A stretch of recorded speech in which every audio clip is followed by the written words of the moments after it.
Hello there, people and listeners of the Hungry Podcast. Today, I'm absolutely fizzing with excitement to welcome our first ever dragon onto the podcast, the wonderful Sarah Willingham. Sarah's had a glittering and illustrious career in food and drink. She was head of international at Planet Hollywood and Pizza Express before founding Bombay Bicycle Club, which is a wildly successful chain of Indian restaurants in the UK. In 2015, Sarah appeared on Dragon's Den, before taking a break to go traveling around the world with her 4 kids and husband, Michael. And now Sarah's an investor in all sorts of businesses, the Craft Gin Club, Tonkotsu, London Cocktail Club, Adventure Bar. Sarah, I am so excited for this, and I really appreciate, you giving us the time, your kind of mind-bogglingly bonkers schedule to do this. So thank you so much. Oh, it's a pleasure. Thanks for having me on. So there's 2 places I want to start this conversation.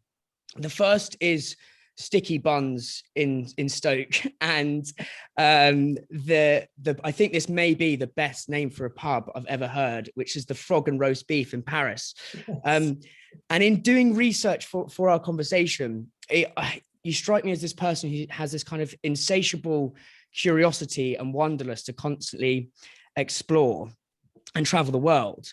But please take us back to Stoke, where you were from, to selling sticky buns and tea at the local markets. And how did that and your parents' influence kind of shape this desire for travel and building things and curiosity? I'd love to jump into that time point. Yeah, so it's a funny thing, isn't it? Nurture and nature. And I've got 4 kids, right? So I don't know if I'll ever really know, or any of us will ever really know the true depth of which one, if in fact in some of us I think one of them's stronger than the other, and in others the nature is just such a driving force that it overpowers pretty much anything life throws at you. And I think I was certainly born with a drive. That was, without a doubt, I was born with drive, and I had a little propeller on my back always from a very, very young age. No matter which direction I was thrown in, this little propeller would go off, and I would be able to get myself out of it and go into a different direction. So I think that was always gave me the curiosity, and I guess the inner confidence to want to be able to try new things. My parents were great. I never had those parents that sort of said, oh no, don't do that, you won't like it, or don't try that, or oh no, you mustn't go there, it's dangerous. They would always be the parents that would be kind of looking behind the curtain to make sure it was okay, but I myself was thinking, oh, I'm actually being really independent here, this is great. And I've always worked, like always worked. I didn't get any pocket money, and I wanted £1 in my pocket, understanding that actually by having £1 in my pocket, it gave me more freedom. And I've always been very, very driven by this need to feel free. And that sometimes has manifested itself in a wanderlust, and other times has manifested itself in I need to make a bit of cash, but it's certainly the same drive. And so I've always worked. And I very quickly worked out that hospitality was a great industry, because if you were good, you got tips. So you didn't just get paid your hourly salary, but you also got pretty good tips. So I always had more than £1 in my pocket. So as soon as I possibly could, I started to, be a waitress, and ultimately went and worked behind a bar. Anyway, I really wanted a gap year. So, I grew up in a very normal working class family up north, and we didn't really holiday. We had lovely camping holidays, but we didn't go abroad. We went to France a little bit, but certainly didn't feel that I was seeing the world. And I was desperate for some reason, and I don't know why. It came from inside me, desperate to move, to travel. Really wanted a gap year. Typical northern grafting family. My dad was like, no, you got to get a job. If you go off traveling, you'll never come back. So that was how I decided on my university degree. I was so determined to travel that I thought, well, if you won't let me go off on a gap year, I'll make sure that my degree takes me abroad. And I didn't just want to go and be like an assistant in the south of France teaching somebody English. I wanted to get more from it. So I chose a degree where I actually got a degree in France in international business, which was fantastic. So I spent 2.5 years in France, loved it. And that's when I had my job at the Frog and Roast Beef. It's a very long answer to that original question, but that's when I had my job at the Frog and Roast Beef. And again, it was very much driven by the fact that loved hospitality. And it was I was earning less than the minimum wage at the time in Paris. And I was actually working on the Paris Stock Exchange at the time as a runner, you know, the old open outcry. You used to see them on the telly, right? Like, I think there's only Chicago left now. I don't even know if it even still exists, but then there used to be the Bourse and Chicago with the last open outcry trading pits. And I was a runner. I used to run down the stairs, get the ticket from the order, and then run back up the stairs as they typed it in as a trade took place. Now, of course, it's all done electronically, but it was brilliant experience. Anyway, at the weekends, it was so expensive to go out that I got a job at this great pub called the Frog and Roast Beef. And they pooled all of the tips. And instead of giving you the tips, they basically said to you, we'll keep all the tips, but you can drink and eat here for free as much as you want. So I used to do the busy Sunday afternoon rugby behind the bar, pulling the pints, making lots and lots of gin and tonics. And as a result, was able to go out every single night with my mates in the pub and not have to pay for it. So that's why I worked there. But that was my first real break, I think, if that's the right word for it. I was very, very lucky. The founders of the Frog and Roast Beef, they've now got loads. I went to Paris this summer and sort of retraced my old steps of when I used to live there. Loved it. The original Frog and Roast Beef is still there, but there's loads of them. There's like 10 of them now. They've done really, really well. But there were 2 MBA graduates from INSEAD, and this was their first that they'd set up then. So we're talking like 28, 27 years ago, something like that. It's a long time ago. Anyway, I was doing this busy Sunday afternoon, and the guys that had set it up had worked with the same business that were also setting up the first Planet Hollywood in continental Europe on the Champs-Elysees.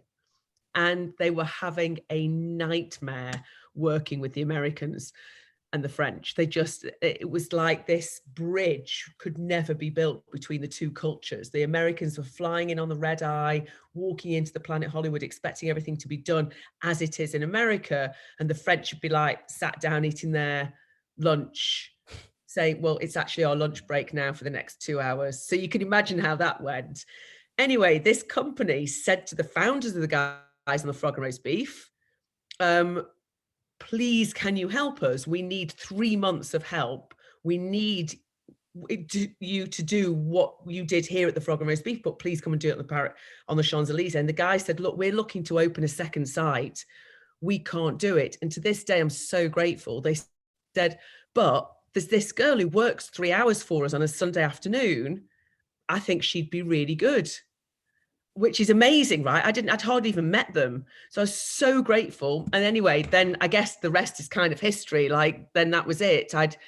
I went into, rather than working in a site operationally, working behind the bar or something, I kind of went into head office.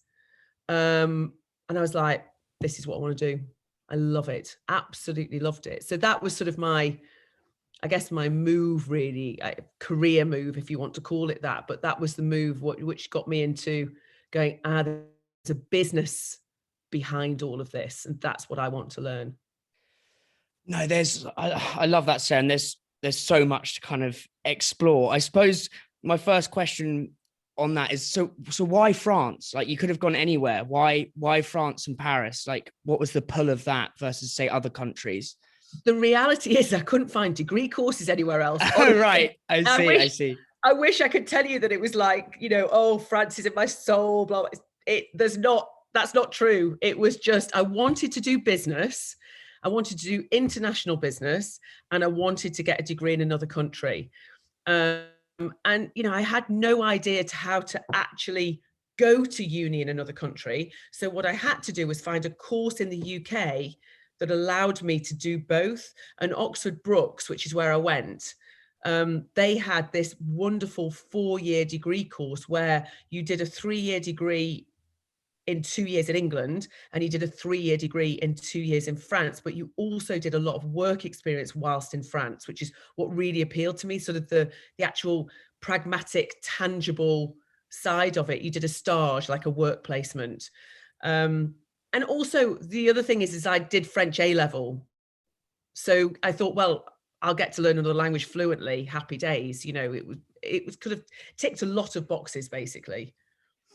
And what you said there about at the beginning, but you've always had this kind of propeller on your back. And I think that's such a great phrase.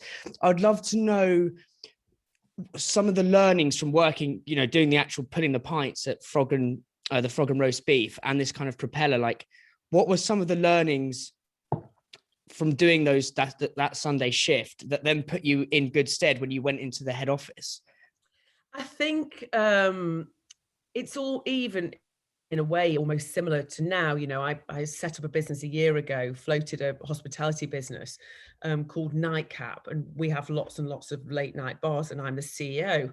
And having done those jobs, I mean, now of course I'm fast forwarding 25 years, but even then, as I went into head office, the fact that I had operationally done most jobs, to be honest. I'd been a kitchen porter, I'd helped being the chef, I'd been the runner, I'd been the host, I'd worked behind the bar, understanding the operations of a site. Even now, I find, having spent so many years in operations, that it really helps me to run my business better. Like, I know what it is like to stand behind that bar. I know what it is like to be the host. And of course, things change, right? It's a long time ago, but fundamentally, it's still customer service. It's still pulling a pint. It's, that hasn't changed all that much. And I would say that coming at it from that angle, but then learning the business side and the corporate finance and the financial structuring, which is actually what I really, really enjoy and find fascinating. When you put those together with the operational experience, there's a little bit of magic that happens, because you've kind of learned this breadth of skills across a business that I do think makes a difference. You know, if somebody said to me, "Oh, go back to the floor," that TV show that I don't know if you remember it. It used to be called Back to the Floor. Like, that would be completely fine for me. I mean, completely fine. I'm often in the bars.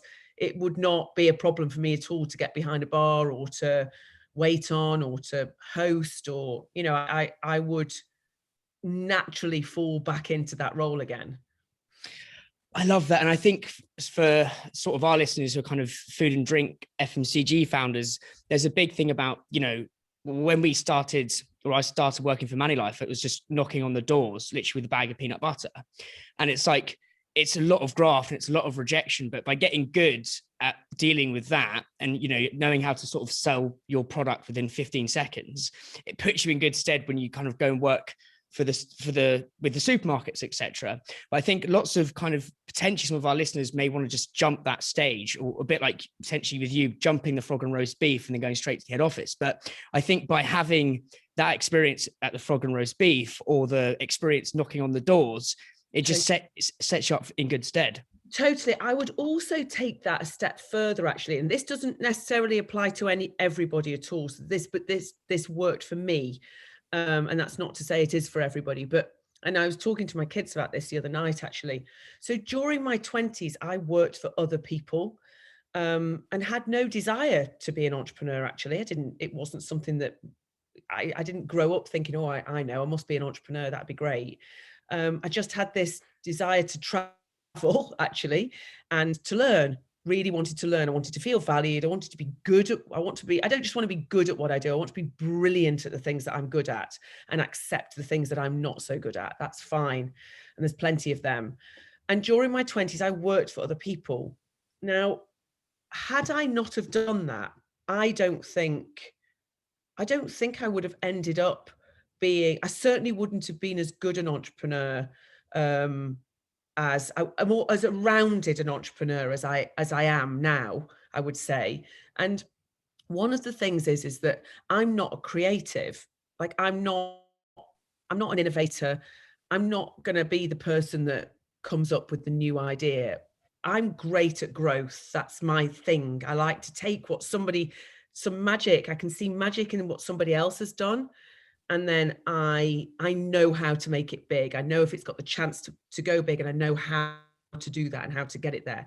If you give me a blank sheet of paper or an empty room, I will not fill it. I will literally just sit and stare at this blank sheet of paper. Nothing will happen. I'm rubbish at it.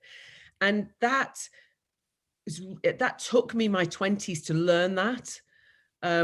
That was my skill set, and what I wasn't good at is being the creator. And for my whole life I used to think, for years actually, it's only until recently that I kind of gone, no, Sarah, you are an entrepreneur.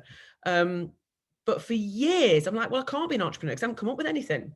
Well, I've never created anything, so I can't. You know. And so during my 20s, working for other people, so whether or not I'd started off pulling pints, or actually I ended up being much more senior in head office functions in my 20s, was really, really important in terms of me learning from other people, what does great look like? And to know what great looks like, for me, has always been an essential part of trying to find success, trying to be good at something. So often, I'll say it to my team, yes, but in this instance, what does great look like? Let's go and find great. Let's so we know what we're aiming for. Sometimes you might be the greatest, in which case, happy days. And in which case we say, no, we are the best in that particular field. But what does great look like? And learning that, whether it was working the floor, pulling a pint, or running the international department of Pizza Express, or working for the board of Pizza Express and putting the pizza into supermarkets and sharing an office with the chief executive and saying, hang on, you're a public company, explain to me again how you're creating shareholder value, and asking until I go, oh my God, I get it. I actually get what they've done here. That's really important for my personal journey. Doing it for somebody else who was the best at the time, the benchmark, really set me up, because I just thought, well, I get it. I get what you do. It took some time, but once I got it, I was like, I can go off and replicate this.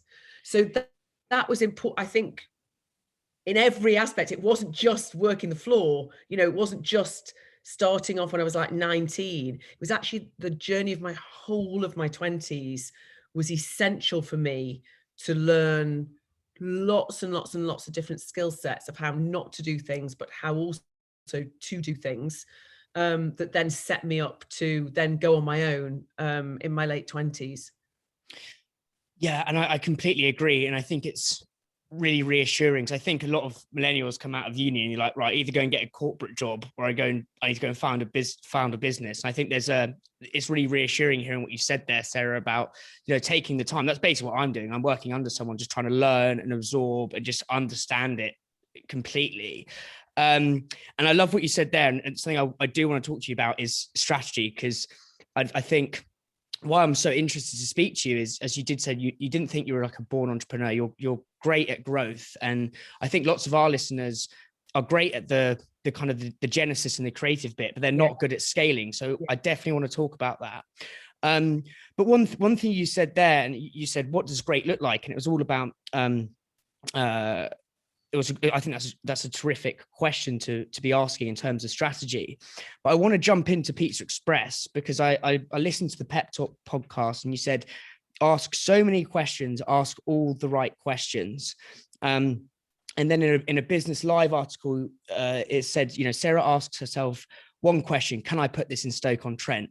And I think it's brilliant about how I think everyone needs to ask great questions.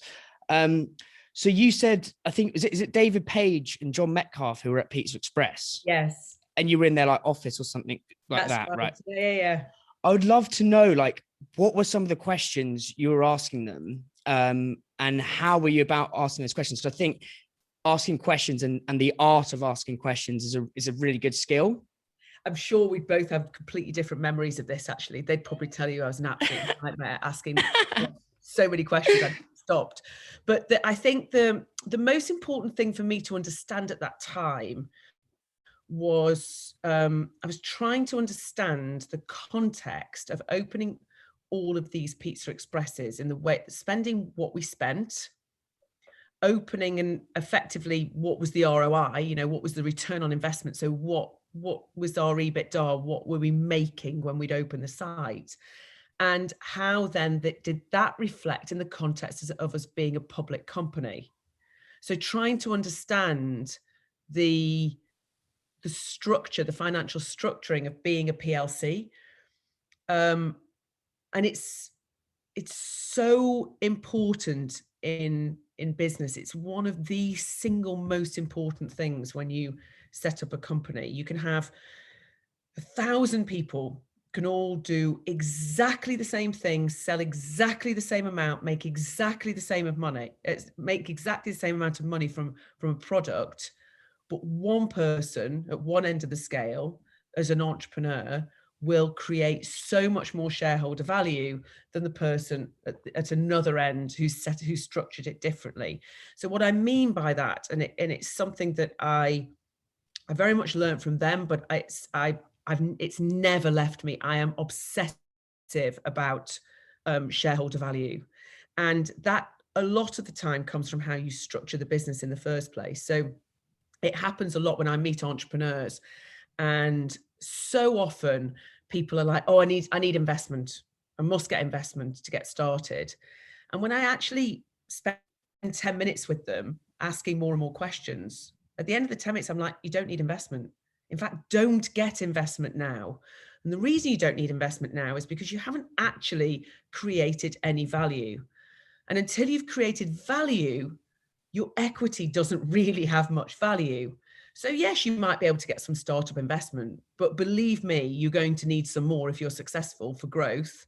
And by the end of it, I can't tell you how many times I sit down with entrepreneurs who have gone through that process, and the business is starting to do well, and they've got like 10% of the business. And had they not have taken the investment in the first place and just found a way of hustling, you beg, borrow, you steal, you do whatever you have to do at the beginning, you just sell, do something at the beginning. Had they have done that without getting the investment, they might end up with 40% or 50% of the business as it's successful. It's very, very, very important.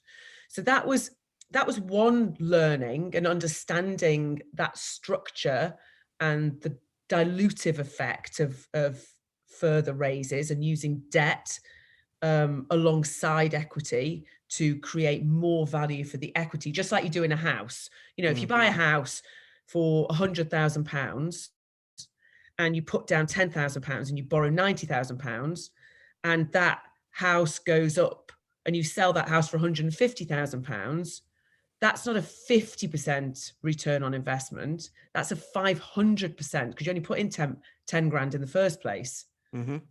You've borrowed 90.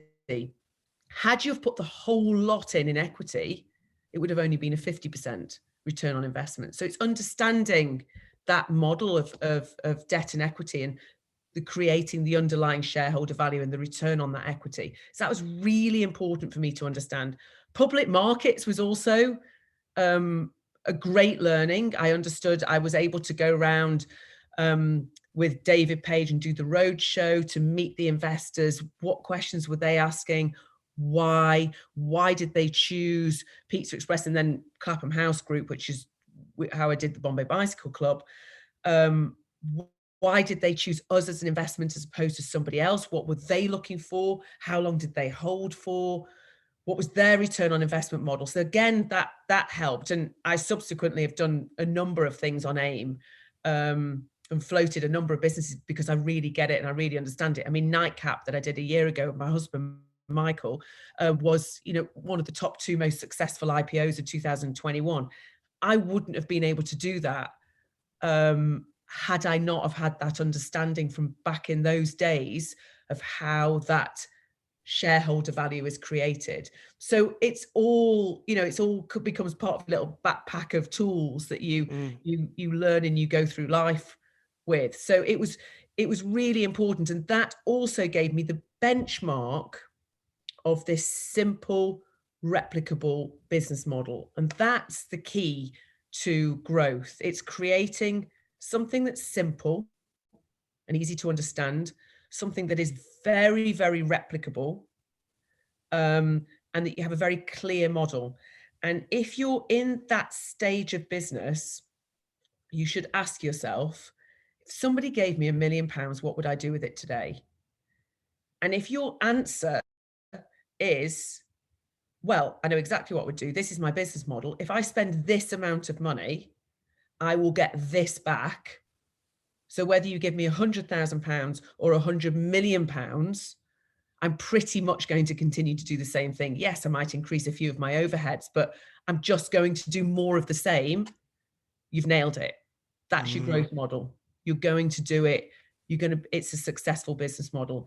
If your answer to that question is, well, I'm not sure yet, because I'm going to try this channel, and then I'm going to try this channel, and then I'm going to do a little bit over here, and I need to hire some more people, and suddenly £1 million gone, and you haven't proven your business model yet, then you haven't created the value yet. You're getting the investment in to create the value rather than getting the investment in to grow the business. The two things are very, very different. And you might succeed in both, but you want to be getting investment in when you have created the simple and replicable model as soon as you can. There's so much in that, Sarah. I think my mind's bamboozled slightly, but I think I'm talking so much. No. I love it because it's no. There's so much in there. So I think there's so many businesses we could almost use to add some color to this simple replicable business model. I mean, we could go with tonkotsu or nightcap. Like for me, I absolutely love tonkotsu. I think the ramen is just, or ramen, I don't know how you say it, is like, it's amazing. It's different gravy, honestly. It is. So it's so good. I remember I went to the one in Battersea, and obviously I'd basically ordered like 3 starters to myself, and there's small tables. Like, mate, are you all right? I was like, yeah, I'm fine. I'm just very hungry, but I didn't realize how big the starters were going to be. So good. So yeah, maybe we could, any of your businesses, maybe Bombay, Bicycle Club, or Tonkotsu. I'd love to understand the simple replicable business model with one of those guys as like an example, because I think that will really help listeners. Do you know what? Let me explain it in the context of Nightcap, actually, because I'm right in the middle of that. And it's a very, very easy one to explain. So let me just explain very briefly the structure of Nightcap. So effectively, Nightcap was almost like a shell company. It's an investment company. Investment goes into Nightcap, and we then say, we are going to consolidate a market. And the market that we're going to consolidate is late night drinking, but quality late night drinking. So this is very much sort of backing the move from people aren't really interested in nightclubs as much as they were. They want to go to a party bar where, we can start the night having a few drinks, chatting to each other, but by the end of the night, we're all up on the bar, swinging the lights, the music's loud, and we've had the best night, wake up the following morning with a hangover going, what just happened? So it kind of turns into a big party bar. That's our niche. That's what we're really good at Nightcap. And the business model is that we buy businesses, small groups, that we can then organically roll out. So a perfect example, we bought the London Cocktail Club first. We've also bought Barrio and another business called Adventure Bar Group that's got things like Bar Elba, Tonight Josephine, Blame Gloria. Possibly some of the listeners might know some of those are quite good names in London. So the idea is that we would roll those out. Now we've got £1, let's say. Where do we put our pound, right? Because we've got all these different brands. Where do we put our pound? So you then say, well, what's our return on investment of this pound across the entire group? And all the time, in my mind, those businesses have to battle for the pound, because I'm not going to give you a pound if you're only going to give me 30p back when the guy over there is giving me 75p back. So it's really important the return on investment model is. And in fact, we have bought businesses that all of them consistently return a minimum of 75% ROI. So that basically means that we say within 2 years. It's usually a lot quicker than that. But for the sake of this discussion, just to keep it simple, if I spend £100,000 opening a site, it's going to make 75,000 EBITDA in, it happens to be the second year, but let's say the first year. So that's my ROI model. So that means that I will give you your pound if you're going to give me back I'm going to give it if you're going to give me back the 75p. And that's really, really important. And that makes them replicable. So we've got all these different brands. They all look completely different. They all feel different. But the underlying business model across the entire group is identical. And that's really important. So some sites, I might need to spend £1 million opening them. Other sites, I might only need to spend £250,000 opening them. But they will return me proportionally the same 75% EBITDA after I've opened them. Does that make sense? Yeah, that does make sense. So that's almost like the hardware, right? The underlying hardware is that 75 thousand on EBITDA. What I then find is interesting is almost like the software on top, which is like you've got Adventure Bar, you've got repackage it. You just repackage it, and it's I suppose it's the same as like, you know, the hardware of an Android versus an Apple phone. It's like the same, you know, you can each use different software on top, but the underlying your hardware is your hardware at Nightcap. I think that's really interesting. Yeah. So you might, so let's say, for example, use your fantastic world's best peanut butter. Thank you. I love it. As you know, I'm a huge fan. So my entire family. So let's say, for example, you sell that net, let's just say net for £1. I'm talking, we always talk net, no tax, net for £1. And it costs you 30p to make. But the fact that it's been sold for £1, you've had to get it into a supermarket. So you've had to give them 30p for that. And then you've got to spend 10p on marketing, blah, blah, blah, whatever. You make 20p in every pound that you spend on your peanut butter, let's say. And the model breaks down where your cost of sales, so your actual cost to make the product is 30%, your cost to get it into the supermarket is 30%, etc., etc. That's an underlying business model. You know where you make it, you know how you get it, you know how you get it into a supermarket. You could say, I'm going to move into chocolate spread.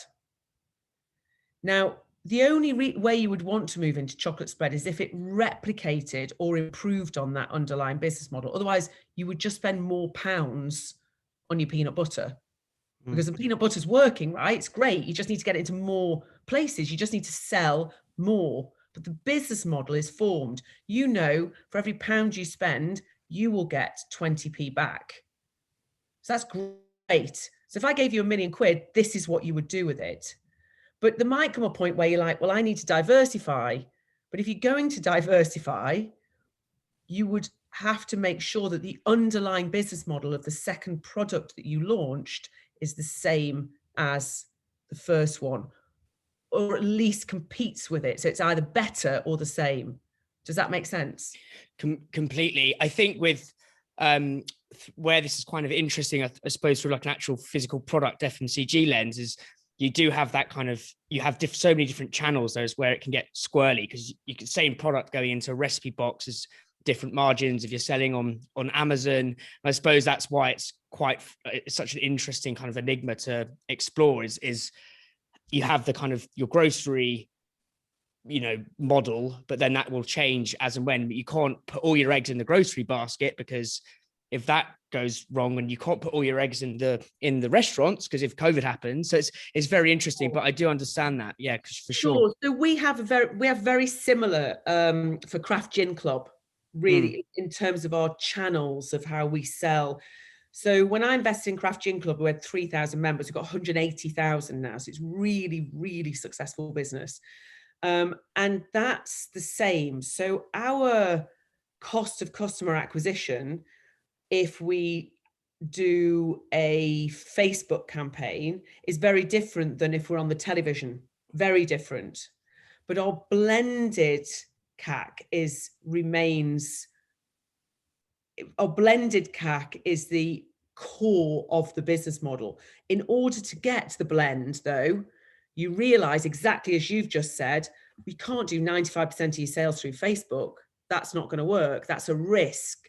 So you then have to spread it. You do some direct marketing, you do some partnerships, you do some TV, you do some leafleting. You start to look at the blended model. And actually, as you go through that, some of them will become disproportionately too expensive and become loss making. And in fact, you're like, it's not really moving the needle. You kind of remove that. You've tried it, you remove it. But meanwhile, your core model, which is, let's say, your Facebook, continues to bring in the money, whilst you say, well, the safe blend for the success of this business is to get the Facebook down to below 50% or around 50%. Therefore, we need to try different channels. But your blend has to still be within the parameters of the business model, or you'll fail. Sorry, when you said the blended CAC, sorry, so the blended cost of customer acquisition. So right. We might, let's say, the lifetime value of a craft gin club member is 100 quid, let's say. We know that. We therefore know that after, what it costs to make the box, we can spend, let's say, 60 quid making a customer. I've made these numbers up completely, but let's say we can spend 60 quid or 70 quid getting a customer. Now, we don't want to always spend 70 quid because then that's a really small margin. It's not much of a business. But we know that we have loads of channels where we only spend 10 quid getting a customer. But for example, TV is really expensive. So it might cost you 70 quid to get a customer. But the blend ultimately means we're spending 30 quid that month to get a customer, because we get 60% of our customers at 10 quid, 10% of our customers at 30 quid, another 10% at 45 quid, and then another 10% at 70 quid. So by the time you've blended the number of customers that you've got over that period of time, actually your average becomes a sustainable, replicable, simple business model. That's so interesting. I think it's makes sense. No, it does. It makes sense. And I think, as I said to you at the beginning, it's I feel like I need like a day on that subject alone, but it's really simple. But it's really important when you've got a product, right? To understand anyway. Sorry, you were talking. No, for sure. And I think it's so good because a lot of our listeners are kind of entrepreneurs who've got all the creative bits in abundance, but actually it's trying to, and that's, I'm quite creative when it comes to this stuff. I feel out of my depth. So it's really good kind of exploring it with you. But I do think it's this idea of just keeping it simple. And I think what I want to kind of delve into now is asking questions, because, you said, where are we going to put our pound firstly? Or what would you do if we were to give you £1 million? And I think questions really underpin strategy. They're almost like the software to strategy, if you want to call it that. Totally. And I think, so for me, one of the questions I have to ask myself daily, is one, like, how are you going to have fun today? Like, that's for like a personal thing. But two, it's like, what would this look like if it was easy? Because I've got so much going on in my brain that if I'm trying to get somewhere, I just say, what would this look like if it was easy? And suddenly you cut through all the drivel that isn't important, doesn't move the needle. Yeah. I'd love to know what some of the questions you ask that you implement to your team when it comes to building in a strategy. Yeah. So I think the one thing that I, probably the two things that I ask most often, that I'm probably most known for within the business, is that question of what does great look like? So let's not reinvent anything. Let's not overcomplicate it.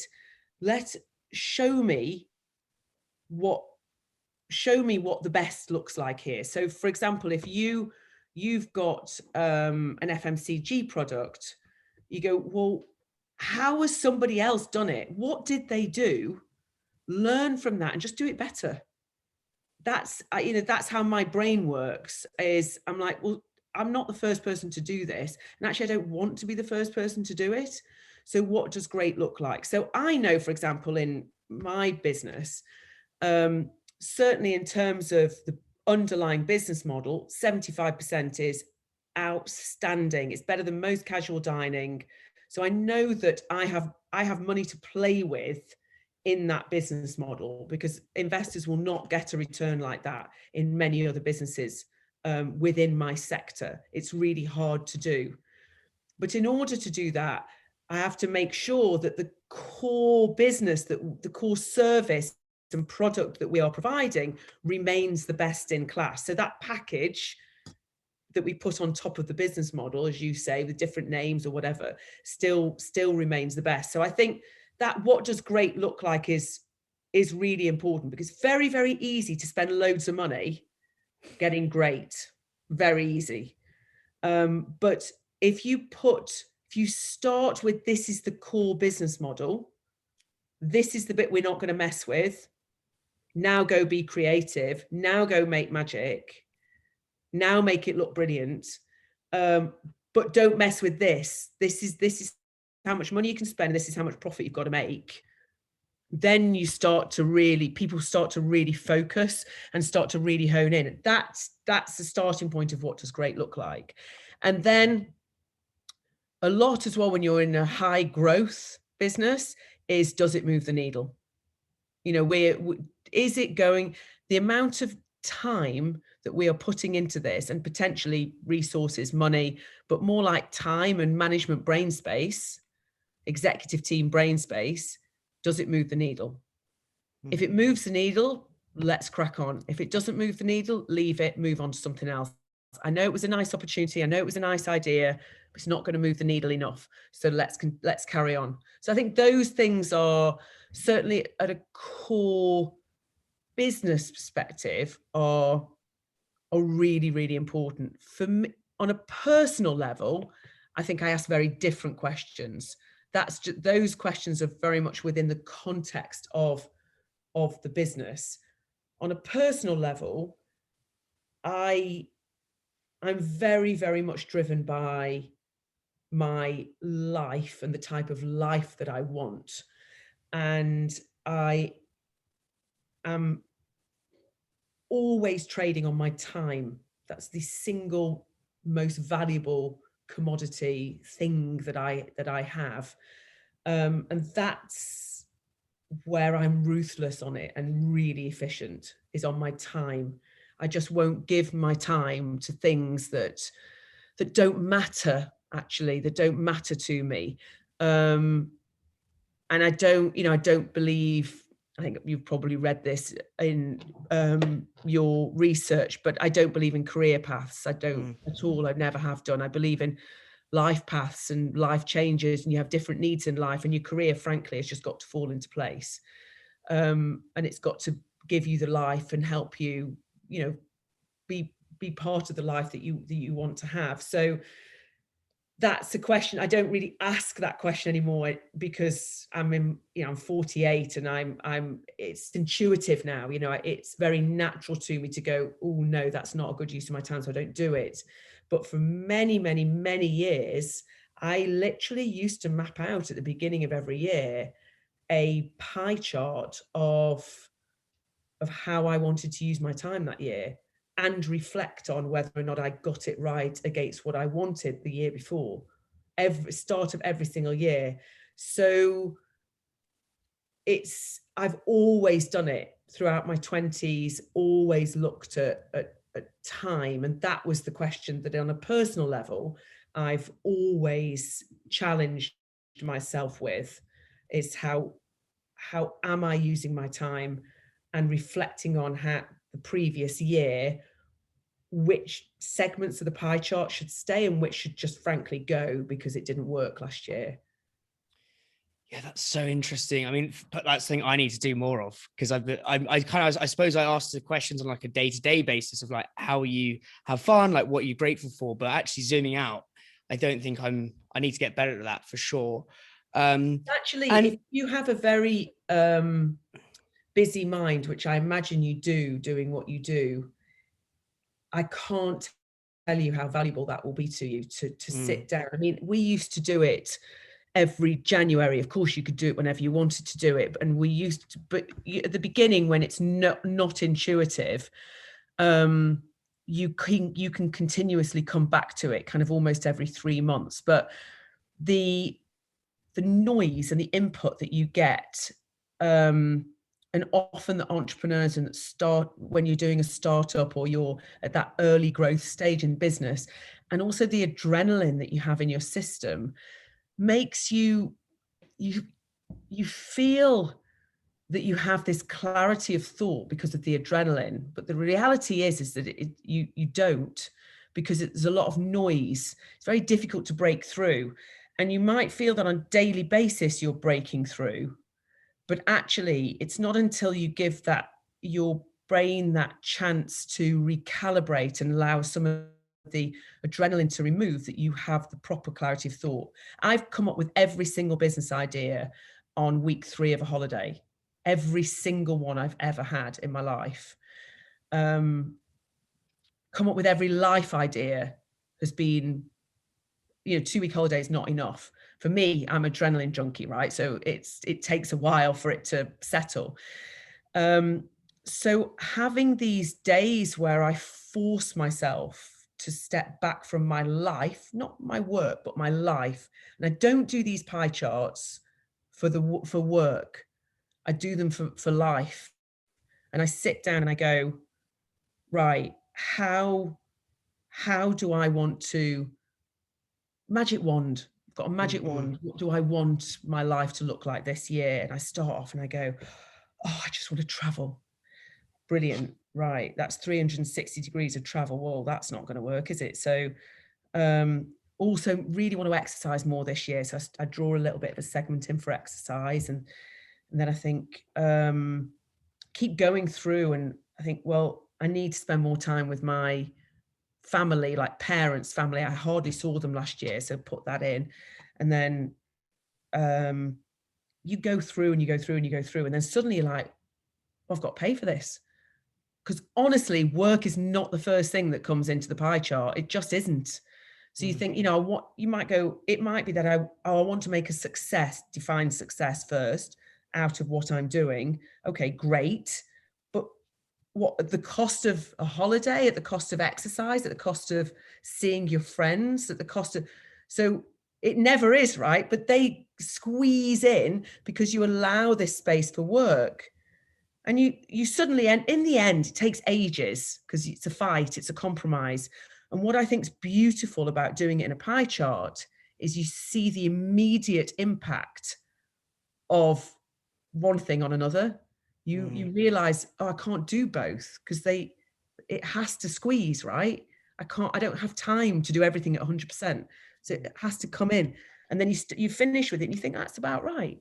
That's about right. So one year when I did it, for example, I'd been doing loads of media, and I had a regular on Sky TV and ITV This Morning, and I was really, I was doing loads. And one year I sat down in January and I just looked back at my year and I was like, why did I do all that media? Why am I doing it? And it was really interesting. And I completely removed the segment from my year.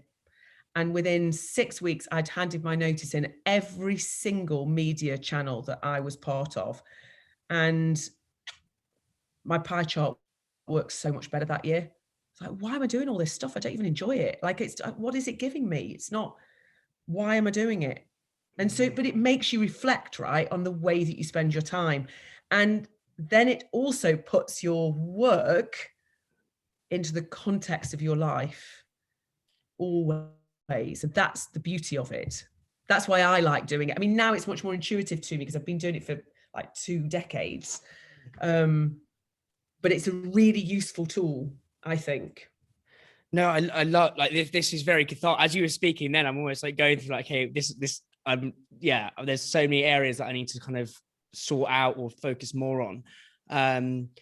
And so would you plan out the 3 months and be like, right, okay, so say you've got this pie chart here, on like almost like a macro level, on a micro level, on a daily, weekly basis, like how do you split that time then? Does that make sense? Yeah, so no, I actually do a pie chart for the year. Right. Okay. Review it if you need to regularly. So you come back, am I sticking to it? Is it right? Make adjustments that you need to adjust. But I now am very, very good at recalibrating on a weekly basis, not daily, but weekly basis. I recalibrate. So, and part of that is also because I took this time out and went traveling. So I had this amazing couple of years where the adrenaline properly left my system. So, you know, not everybody can do that, but that recalibration on a weekly basis is really important to me. So if I have like a mental week where I'm in London every day, I live in Brighton, when I'm in London every day and I'm working really hard and I've got early mornings and late nights and I haven't seen my kids much, I haven't cooked meals, it's important to me, cooking, part of my pie chart, but not everybody's, then I'm like, right, Friday, I'm going to go and walk on my own in the Downs, for example. Or I might say, I'm going to go for a long bike ride. My recalibration comes from being outside in nature and moving. I do a lot of exercise. So I have to go, you know, I have to exercise 5 or 6 times a week at 6 a.m. every morning. Really important to me. It's part of my balance. I need to be home to cook dinner for my kids, also part of my balance. And if I'm not, then I've got to make sure my weekend is not social. So otherwise I feel unbalanced. But I've got to the point where I can do that all the time, that recalibration, because I feel it very quickly. Whereas in the early days, I had to diarize the balance. Like I literally had to put in my diary, day off, and ruthlessly stick to it. You know, I'd put in a Friday night, do not go out tonight, in my diary. You know, I really did have to structure my week so that it was balanced. It was crazy, but I'm sure there's a lot of people actually would listen to this saying it's not that crazy because they would have to do the same thing. You know what it's like. You're just so addicted to the ride, right? The journey. You enjoy the run. It's the adrenaline, makes you feel fantastic. So I had to force the balance. And in fact, even in my 20s, instead of negotiating bonuses and pay rises, I would always negotiate days off.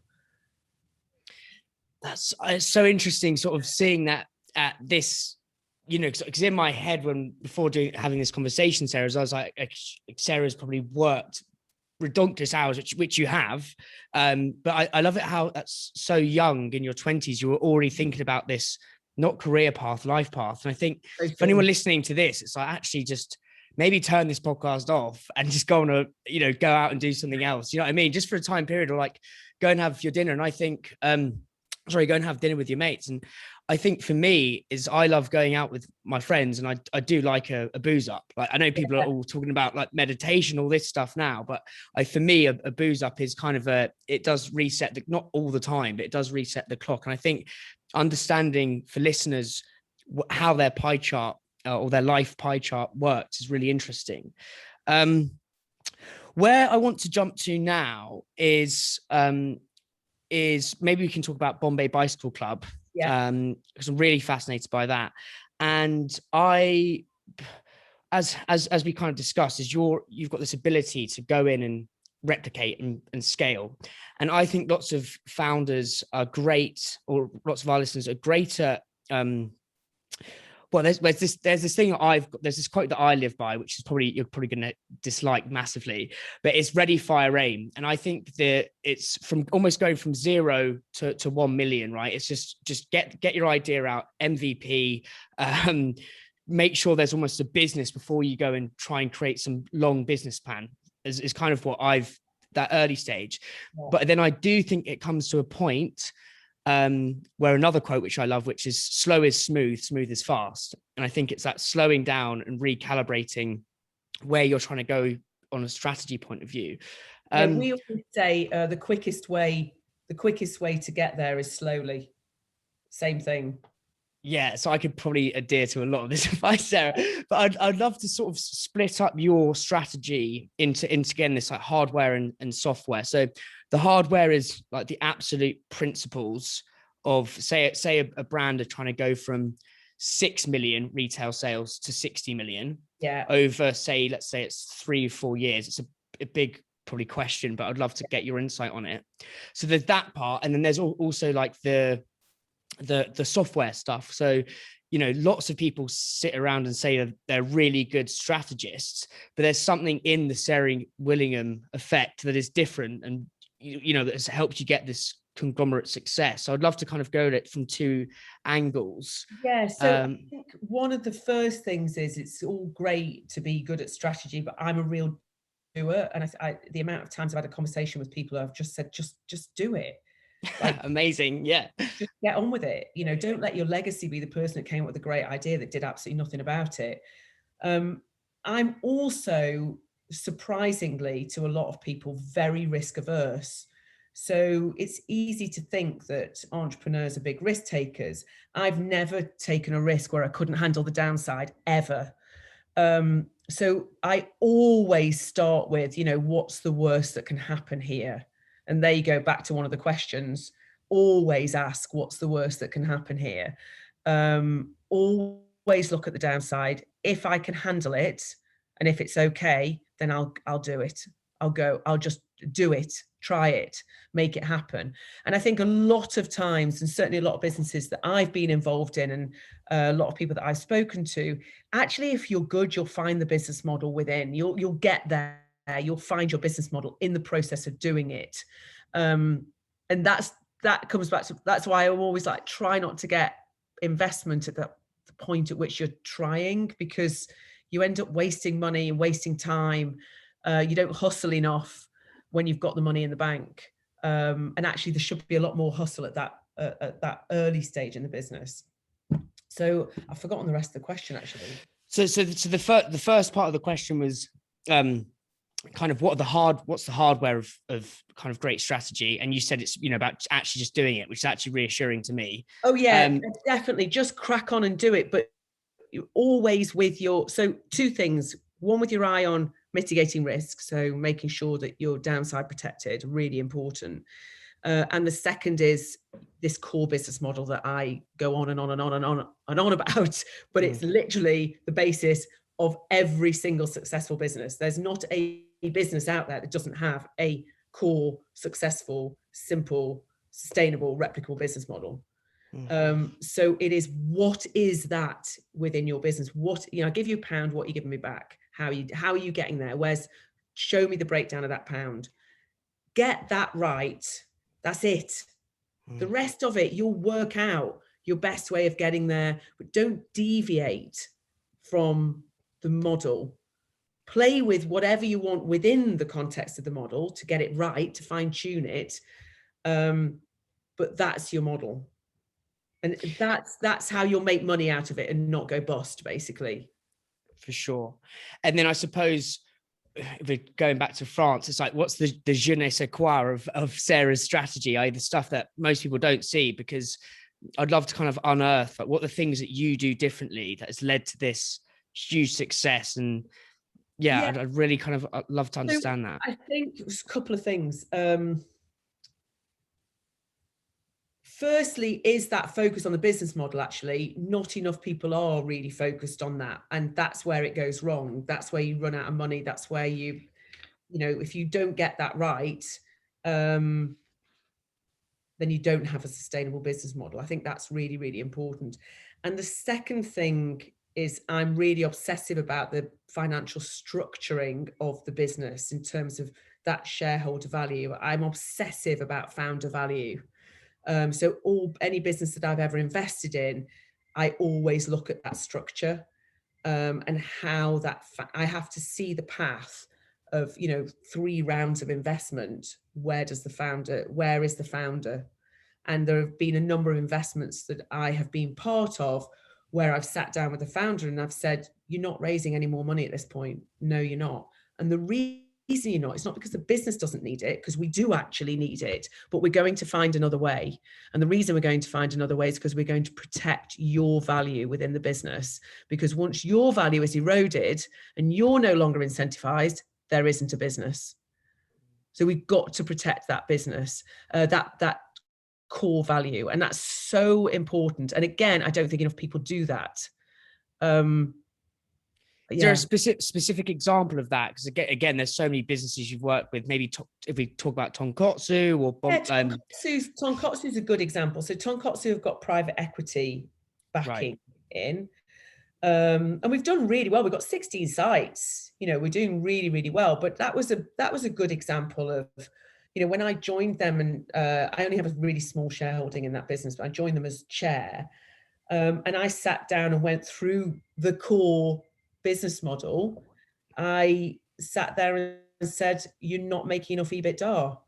We're not going to open any more sites until the business model looks like this. And worked with the founders until it did look like that. And it does now look like that. And now I'm like, Philly boots, open as many sites as you want. But you're not going to do it while we're not getting that return on investment. And the reason we're not going to do it is because why would an investor or anybody ever want to buy or invest in us when there are other casual dining models out there that look better, that are better return on the pound? And I know what those other businesses look like. So that I sat down and said, we have to look like the best in the industry. We have to.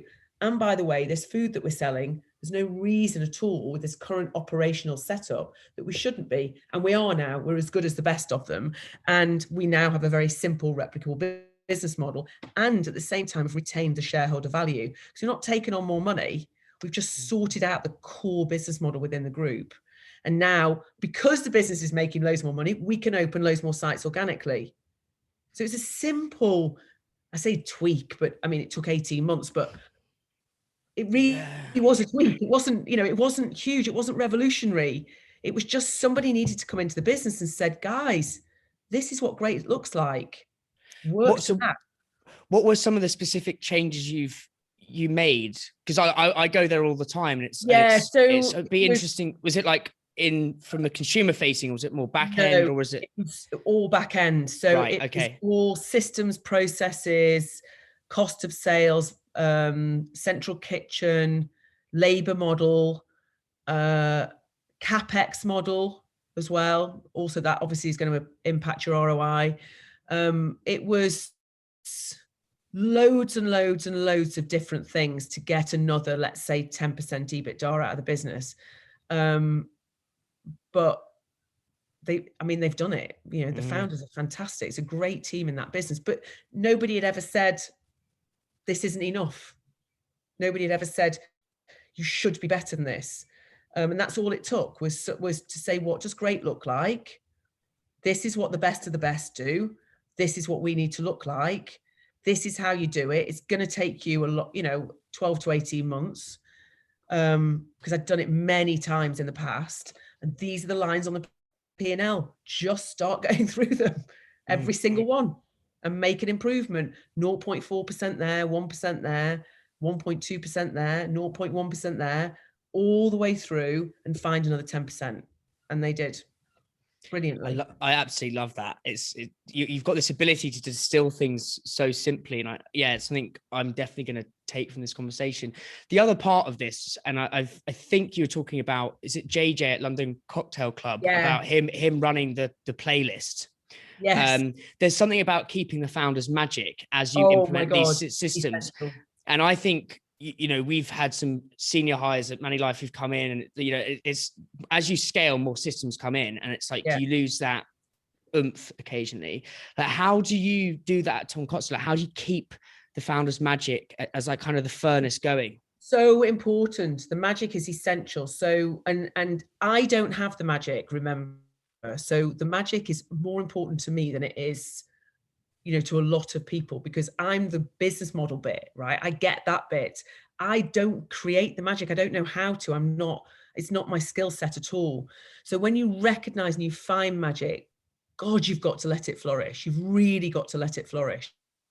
And that often is finding the right role for the founder. So JJ at London Cocktail Club is a great example. Unbelievably talented. I can't even start to tell you how exceptional this guy is, but couldn't run the business.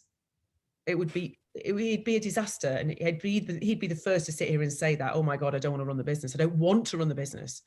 But get him in there doing the stuff that he's really great at, the drinks, the bartending, training, all the stuff that provides the magic within the business. Make sure that's his role, set him free, off he goes. Put the boundaries around him, because he has to work within the context of the business model. Other than that, let him fly. Same tonkotsu, same for anybody. It's just, you've got to let the magic flourish. And a lot of people make the mistake of saying, oh, we need to get rid of the founders, you know, they're dragging the business behind, keeping the business back, whatever. Actually, often the founders know that, but they don't know what to do. So put the structure around them to allow them to flourish, but don't let them, you know, if they can't run a business, don't let them run the business. And it's an education process, and it's not an easy process. It's always a difficult transition, this bit.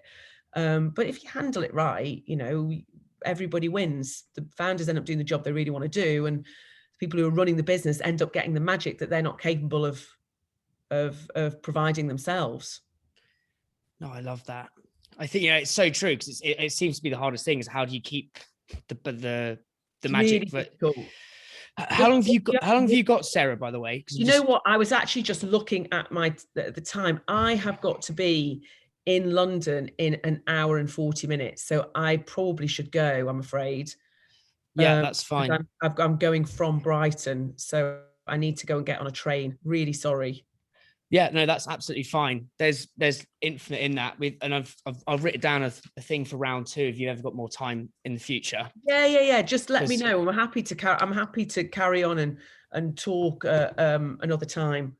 Yeah, because there's so much in kind of in your trip, you're traveling and stuff like that. So there's more stuff we can go through, and we'll have to lock in a date. But yeah, good luck getting to London. And thank you. I really appreciate your time and your bonkers schedule, and I absolutely love that. Not at all. It's been an absolute pleasure, Dan. Thank you, Sarah. Bye-bye. Thanks a lot. Bye.